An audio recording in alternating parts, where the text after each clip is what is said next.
Yo, what it do, YouTube? It's your boy, D.R. Brian, back with another video. And today, man, we are reacting to Could John Wick Survive?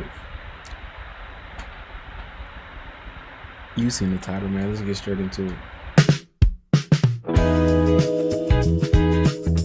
Hey, back with my boy, Nerd Scientist. As y'all know, we reacted to the Batman.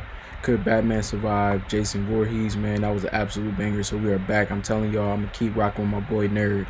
Let's get straight into it. The bass in the Red Circle Club is vibrating your chest cavity. Pre-predictions, I am going to say yes, John Wick can.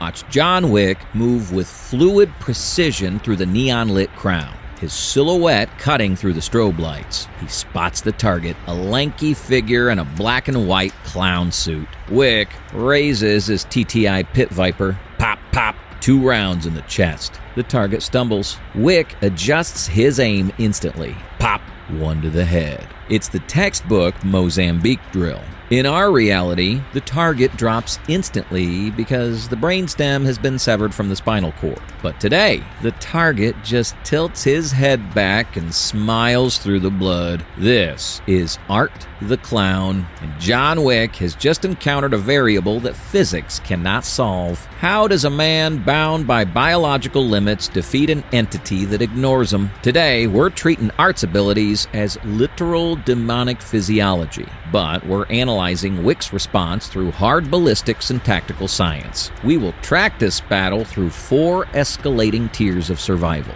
Tier 4, the ballistic failure, the Red Circle.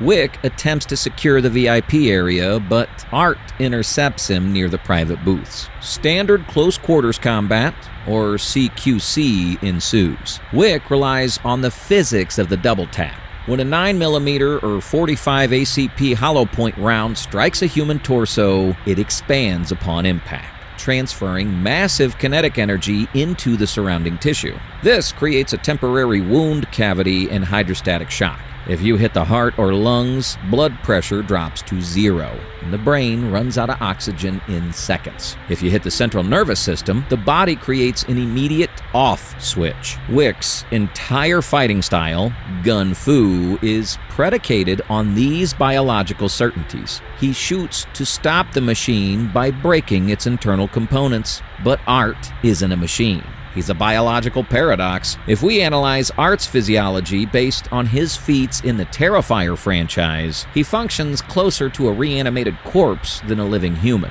He does not appear to need oxygenated blood to fuel his muscles, nor does he go into shock from trauma. When Wick puts 2 rounds into Art's center mass, he isn't dropping a threat. He's just poking holes in a meat suit. The bullets pass through.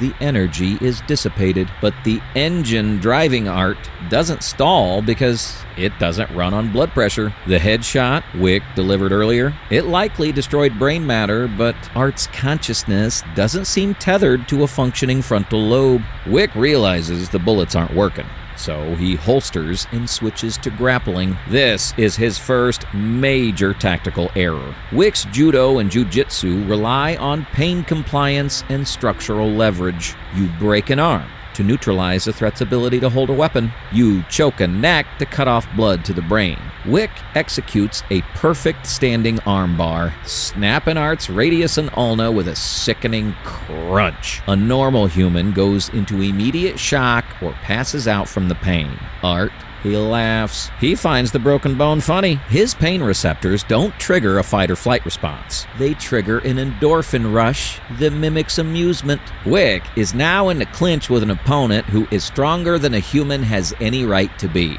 Art grabs Wick by the tactical lining in his suit. The physics of leverage don't matter when your opponent has supernatural grip strength. Wick is launched airborne, crashing through a tempered glass partition. He hits the floor hard, ribs cracking against the marble. He realizes that his standard operating procedure, the Gun Fu that killed hundreds, is currently in F-tier strategy. He can't shoot him to death, and he can't break him into submission. The club music is still thumping, but the tactical situation has shifted from an assassination to a desperate retreat. Wick scrambles back, heading for the lower levels, the catacombs. But Art doesn't run. He just walks, a relentless entropy following Wick into the dark.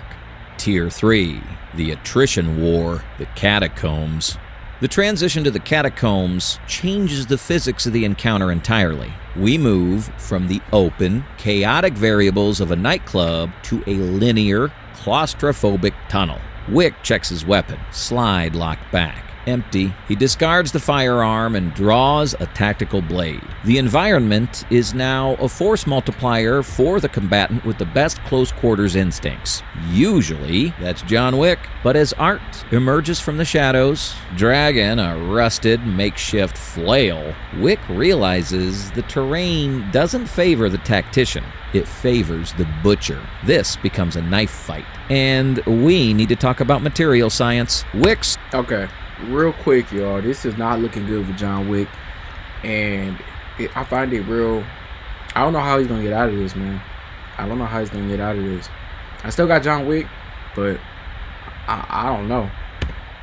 Is lined with silicon carbide discs and high tensile aramid fibers. It's rated to stop small arms fire by dispersing kinetic energy across a wide surface area. However, a blade operates on different physics. A bullet impacts with blunt force. A knife applies pressure to a microscopic surface area. While Wick's suit is slash resistant, it is not stab-proof against a superhuman drive. If Art thrusts a serrated blade with enough torque, the point can separate the weave of the fabric. Wick knows this. He keeps his movement tight, parrying Art's strikes with his forearms, relying on the ceramic plates to chip the rusty steel of Art's weapon.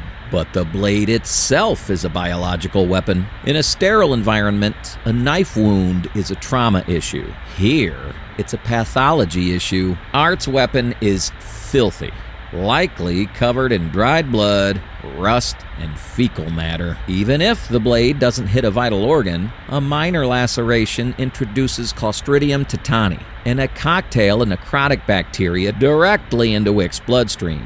Wick is fighting a biological clock. If this fight lasts longer than a few minutes, his heart rate, pumping at 160 beats per minute, will circulate these pathogens system-wide. He isn't just dodging a blade. He's dodging sepsis. We also have to calculate the metabolic cost of this engagement. Wick is human. His muscles run on adenosine triphosphate, or ATP. Every block, every strike, every dodge burns glycogen. After 5 minutes of high-intensity grappling, lactic acid floods his muscle tissue. His reaction times begin to slow. Their strikes lose their snap. He is entering a caloric deficit. Contrast this with Art. The clown displays what we call supernatural masochism. When Wick lands a clean slice across Art's chest, Art doesn't flinch. His physiology defies the conservation of energy. He takes damage, but loses no momentum. In fact, the pain seems to act as a stimulant, increasing his aggression speed.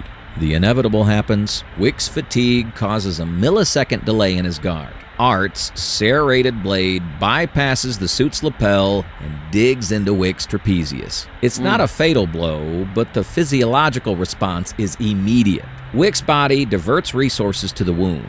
The pain spikes cortisol levels, clouding his tactical judgment. He realizes he cannot win a war of attrition against an enemy that doesn't bleed out. The math is against him. Wick spots a structural weakness in the tunnel, a rotting support beam.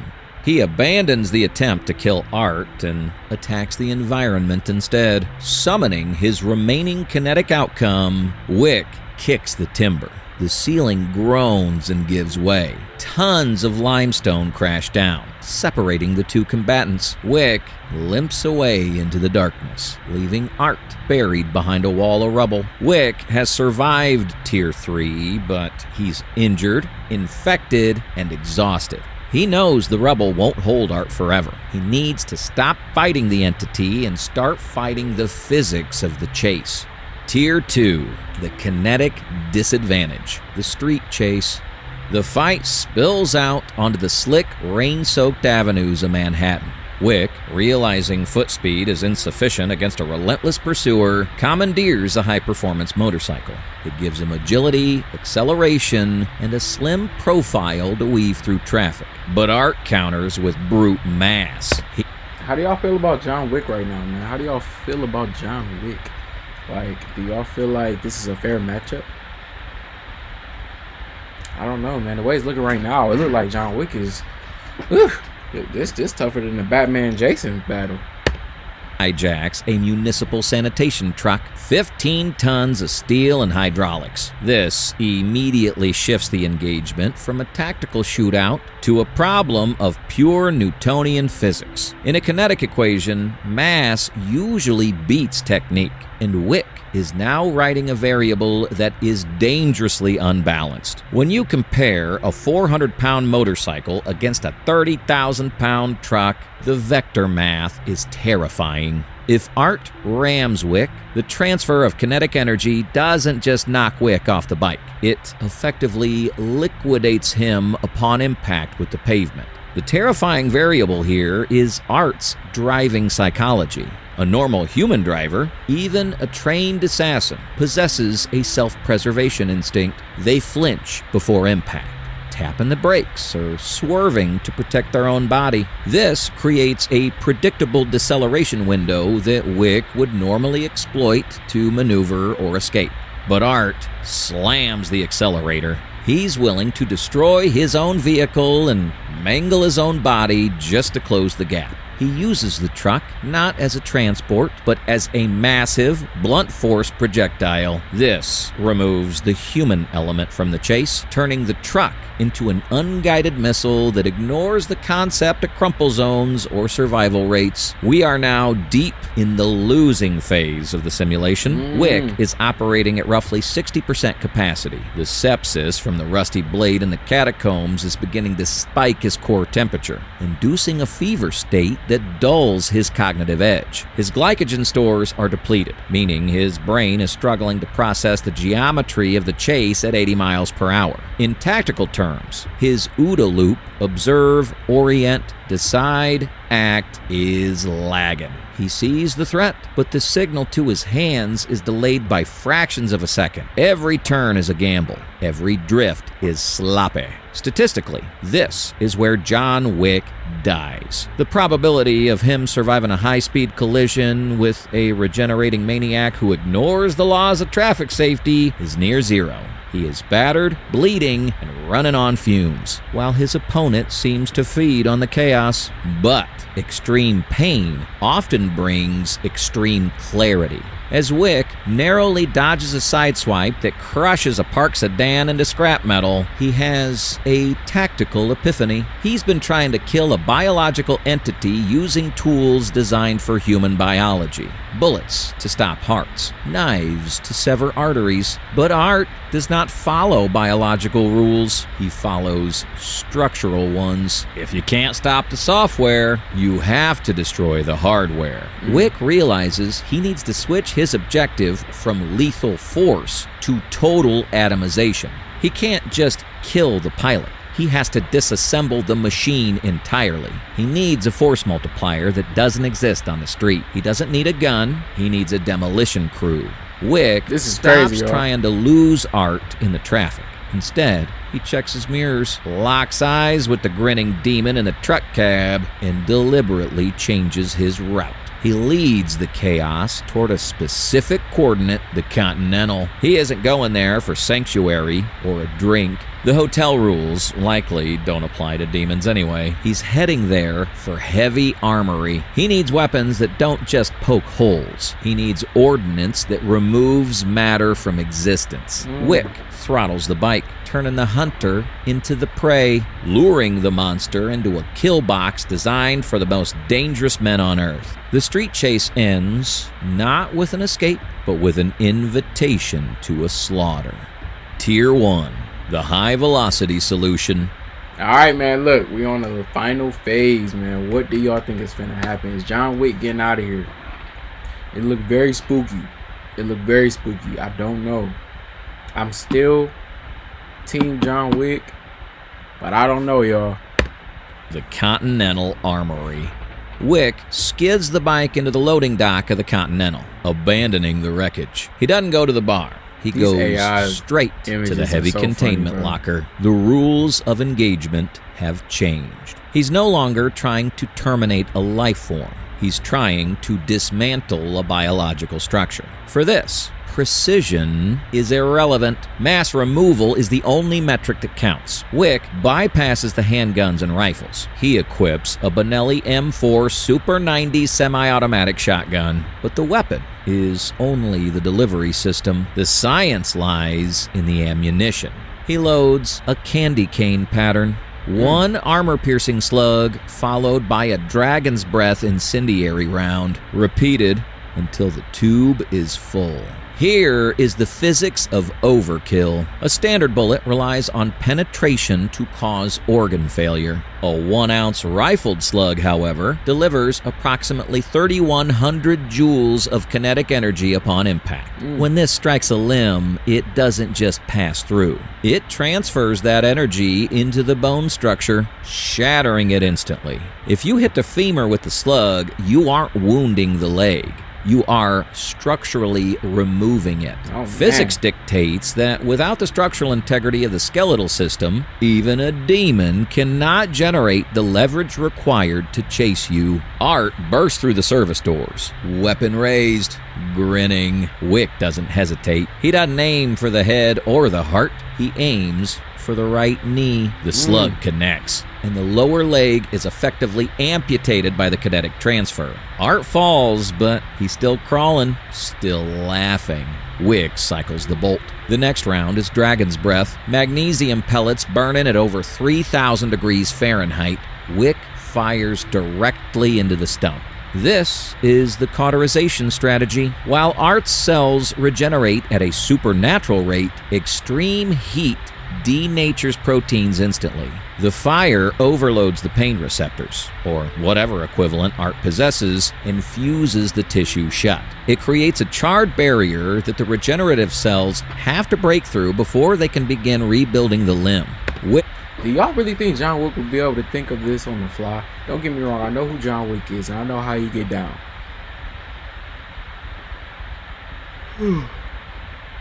But bro, this is nuts. Like John Wick, phew. If he's able to think this quick on his feet, bro, no wonder this dude is like a goat. Is buying himself seconds. He moves methodically. Left shoulder, slug. Right shoulder, slug. The torso's cauterized with another incendiary round. Wick isn't fighting a person anymore. He's pruning a tree. With Art reduced to a writhing, limbless torso, Wick initiates the final phase, containment.